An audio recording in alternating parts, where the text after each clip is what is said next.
이번 기회에 나의 어린 시절을 돌아보며 어떤 점이 좋았고 또 어떤 점은 조금 부족했다라는 것을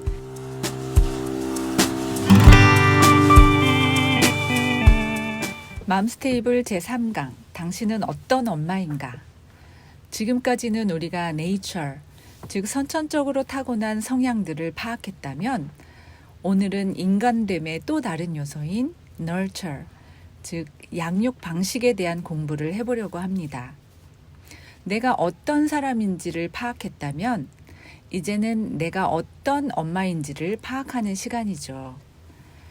사실 이렇게 자기를 대면해서 분석한다는 게 쉬운 일은 아닙니다. 오랫동안 자신을 괴롭혀온 단점들을 마주 봐야 하기 때문이죠.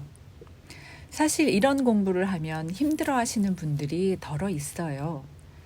하지만 저는 이번 기회에 꼭 용기를 내시라고 말씀드리고 싶습니다. 왜냐하면요, 나는 그 단점들을 외면하고 때로는 아닌 척하면서 살 수 있어도 자녀들에게는 결코 그럴 수 없기 때문입니다. 아이가 어렸을 때는 물론 나 자신을 가리고 또 감추면서 살 수 있겠죠. 하지만 어느 정도 성장한 이후에는 엄마를 한 인간으로 평가하는 날이 옵니다. 그런 날이 꼭 오기 때문에 오히려 아이 입에서 나오는 말로 나의 치부가 드러나게 되면 더 괴롭지요. 서로의 관계에도 문제가 생깁니다. 그래서 성인이 된 후 한 집에 살면서 서로 말을 안 하고 산다던가 또 나아가 서로 격렬하게 싸우는 집도 많죠. 자, 우리가 이런 일을 사전에 예방한다는 차원에서 오늘도 열심히 공부해 봅시다. 여러분 혹시 얼마 전에 인기리에 방영된 펜트하우스라는 드라마를 보셨나요? 저는 처음 부분만 봤는데요. 이 이야기는 강남의 어느 한 고등학교 학부모들이 자신의 자녀들을 대한민국 최고 명문 예술고등학교를 보내기 위한 암투로 시작됩니다. 아이들은 각각 자신의 부모들의 욕망의 지배를 받게 되는데요. 여기서 흥미로운 점은요, 이 엄마들의 욕망에 아이들의 반응이 사뭇 다르다는 겁니다. 엄마의 욕망을 따라서 한껏 욕심을 부리는 아이, 그 욕망이 싫지만 엄마가 무서워서 하는 수 없이 따라가는 아이, 또 언제나 회피할 궁리만 하는 아이, 그리고 엄마가 힘든 길이니 하지 말라 해도 나는 죽어도 해보겠다는 아이, 뭐 등등이 나오지요. 이런 반응들은 쌍둥이라도 다를 수 있습니다.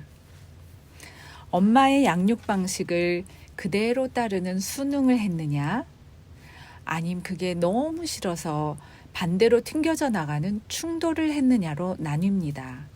이번 시간에는 먼저 엄마들의 어린 시절 마더링 경험을 위주로 한번 생각해 봤으면 합니다. 건강한 인간관계를 위해서는 노라고 말할 수 있어야 한다는 바운더리 시리즈를 아시나요? 그 책을 쓰신 저명한 심리학자 헨리 클라우드와 존 타운센드 박사님이 엄마들을 위한 책을 썼습니다. Mom Factor, 즉 엄마의 요소란 책인데요. 이 책을 보면요, 인간의 정서적 발달을 결정하는 두 가지 요소가 나오는데, 첫 번째는 내가 어떤 마더링을 경험했는지, 그리고 두 번째는 그 마더링에 내가 어떻게 대응했는지 하는 것입니다. 여기서 마더링이라 함은 주 양육자의 양육 방식과 보호를 말하지요. 다시 말하면 아이에게 어떤 방식으로 엄마됨을 표현했느냐 하는 것입니다. 이 마더링의 경험은 자녀가 결혼을 해서 아이를 낳았을 때 육아 방식에 큰 영향을 줄 뿐만 아니라 인생을 살아가는 내내 그 사람의 감정이나 인간관계 등 삶의 모든 영역에 영향을 주기 때문에 굉장히 중요합니다. 예를 들면 펜트하우스의 천서진은 자신의 아빠, 즉 돈과 명예를 이용해 자식을 휘두르려는 그런 보스형 아빠를 닮아 보스형 엄마가 되었으나 그녀의 딸 은별은 아빠를 닮아 비교적 유순한 성품으로 엄마의 강압을 이기지 못하고 나중에 정신쇠약에 걸리고 말지요. 이처럼 엄마가 어떠한 마더링의 양상을 보였는지, 그리고 그 아이가 본인의 기질상 그 마더링에 순응했는지 충돌하는지, 다시 말하자면 따르느냐 아님 맞서느냐에 따라서 미래의 삶이 결정됩니다. 맘 팩터 책에서는요, 엄마의 마더링 유형을 6가지로 나눕니다. 들으시면서 엄마 본인은 어떤 마더링을 경험하고 또 어떻게 대응했는지, 그리고 현재의 자녀들은 어떤지를 한번 생각해 보시기 바랍니다. 자, 첫 번째는 팬텀맘입니다. 여러분 팬텀 오브 오페라 아시죠? 오페라의 유령, 즉 유령과 같은 엄마입니다. 있기는 하지만 아이에게는 존재감이 없는 엄마죠. 아이를 학대하지는 않지만 친밀감이 부족합니다. 옛날에 엄마가 생계를 책임져야 하는 가난한 집에서 새벽부터 밤 늦게까지 일하느라 아이 얼굴조차 볼 수 없었던 시절에 많았겠죠. 하지만 의외로 요즘 정말 잘 나가는 엄마들 사이에서도 많이 볼 수 있습니다. 아이는 다른 사람에게 맡기고 엄마는 거의 돌보지를 못합니다.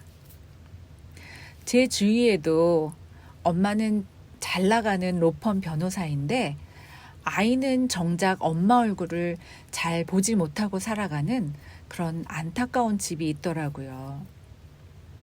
이런 아이가 현실에 순응하게 되면 어떻게 될까요? 아이는 마음이 늘 불안감과 공허함으로 가득 차 있을 것입니다. 그리고 그 현실이 너무 싫어서 충돌을 한다면 아이는 이후 대부분의 관계에서 집착을 보이고 사소한 문제를 과대평가하게 되죠. 두 번째는 키친맘입니다.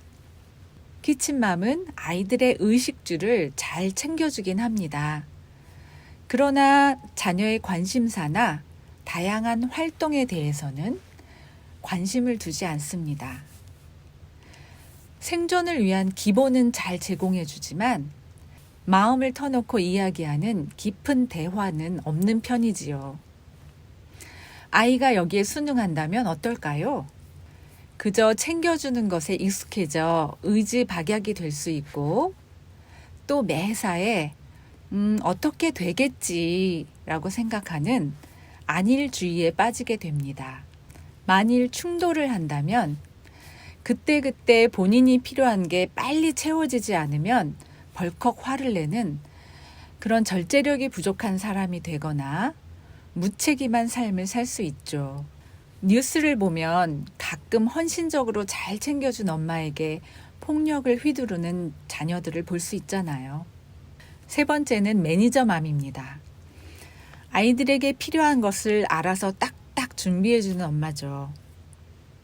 아이에게 어떤 문제가 생겼을 때도 대부분 엄마가 나서서 해결해 줍니다. 펜트하우스의 오윤희가 그렇죠. 딸에게 너는 가만히 있어. 엄마가 다 알아서 할게 라는 말을 자주 합니다. 학교나 학원 등의 정보도 미리미리 파악해 두고 우리 아이 꽃길만 걷게 하겠다라는 의지가 강합니다. 이런 엄마는 자녀의 학업과 진로에 대해서도 관심이 많아 아이를 학교에 보내놓고 열심히 사람들을 만나 정보를 수집하거나 서치를 하는 정보통 엄마입니다. 여기에 순응하는 아이는 어떨까요? 자기 주도적 삶을 살지 못하고 스스로 책임과 한계를 정하는데 어려움을 느낍니다. 작은 결정도 스스로 하지 못하고 엄마에게 늘 의존하려고 하죠. 사실 요즘 대학생이나 직장을 다니는 친구들 중에도 은근히 많습니다. 이 남자친구를 사귀어야 될지 말지, 또 내가 아픈데 회사를 결근해야 될지 말지도 엄마에게 물어보고 대신 전화해달라고 부탁하는 친구들도 있더라고요. 만일 충돌을 한다면 엄마가 정해준 길과는 전혀 다른 일탈의 세계로 들어갑니다. 엄마가 알면 성가시고 귀찮은 일이 생기니까 알 수 없는 은밀하고 비밀스러운 삶을 살게 되죠. 네 번째는 보스맘입니다. 펜트하우스의 천서진 같은 엄마죠. 엄마는 막강한 권한을 가진 직장 내 보스처럼 자신이 원하는 것을 일방적으로 아이에게 지시합니다. 매사에 엄격하고 강압적으로 자녀의 인생을 통제하려 들기 때문에 자녀가 보스맘에게 순응한다면 잘 할 수 있는 나이가 되어도 스스로 무언가를 결정하지 못합니다. 그리고 삶의 우선순위를 정할 수가 없어 뒤죽박죽 정리가 안 된 삶을 살 수 있죠. 또한 싫은 마음이 강렬해도 거절하기를 아주 힘들어합니다. 천서진의 딸 은별이처럼요. 엄마의 기에 억눌려 버거워하면서도 항상 할 수 있다고 말하고는 뒤에서 힘들어하죠. 반대로 충돌을 한다면 어떻게 될까요? 자제력이 부족해 충동적 행동을 할 수 있으며 중독에도 쉽게 빠질 수 있습니다. 다섯 번째는 유리인형맘입니다.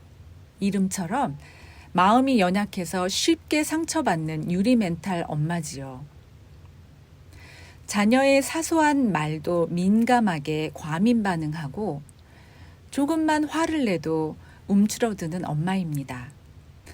아이의 든든한 보호자가 되어주지 못하고 아이에게 늘상 네가 이러면 엄마는 더 힘들어 라는 말을 자주 합니다.